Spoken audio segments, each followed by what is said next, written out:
Thank you. Jerry can't be here today. Jerry's an interesting guy. I'm sure many of you played basketball with him in this building for many years. Jerry was born in Oklahoma to a family where his father owned a drilling rig, drilled wells. Jerry became a geologist and worked in the oil business for a few years. And then he had the foresight to determine that there was no future in the oil business.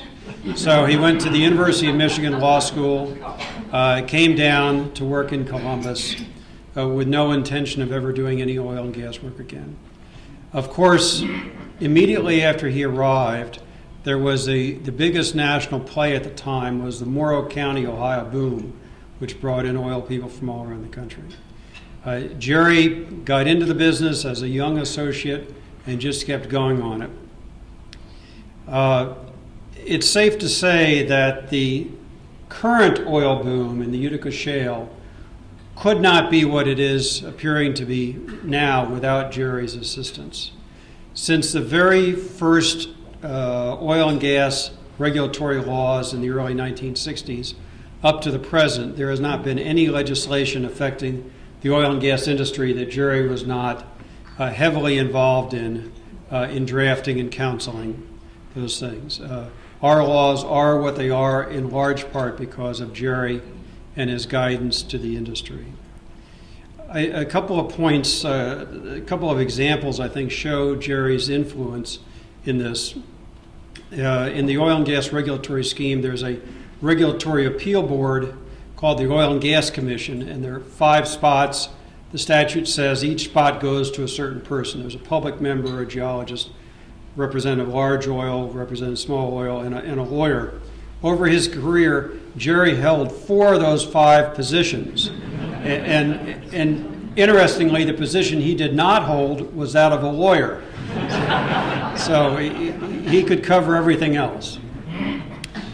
I also want to remember that maybe the highlight of his career is that Jerry was elected to be the chairman of the IPAA, which is the largest trade association of independent oil and gas producers in the country. And for a lawyer from Columbus, Ohio, who was not an oil and gas producer, to be elected the chairman of that national organization was a real tribute to Jerry's reputation and, frankly, his force of personality, which I'm sure many of you will recognize. Jerry has been instrumental in counseling a lot of people. For 25 years, he was a partner at Vorey, Sater, Seymour & Pease and started what continues to be an important and growing practice area in our firm. Certainly taught many of us what we know. He also taught oil and gas and energy law at Capital Law School for many years. But beyond what Jerry taught us in terms of the law and the industry and the practice, he taught us, at least certainly tried to teach his colleagues and his students and anyone else who would listen to him, how to practice law and what was really important. Jerry was a great believer in getting involved in bar association activities. He believed that you attract clients not by slick marketing campaigns, but by giving speeches, writing papers, and just doing good work so that at the end of a project, hopefully the people on the other side will have enough respect that they'll want to hire you the next time. Jerry taught us that billing clients is an art, not a science. And he emphasized always you could disagree with people without being disagreeable. Lessons that I think all of us are well served to follow these days.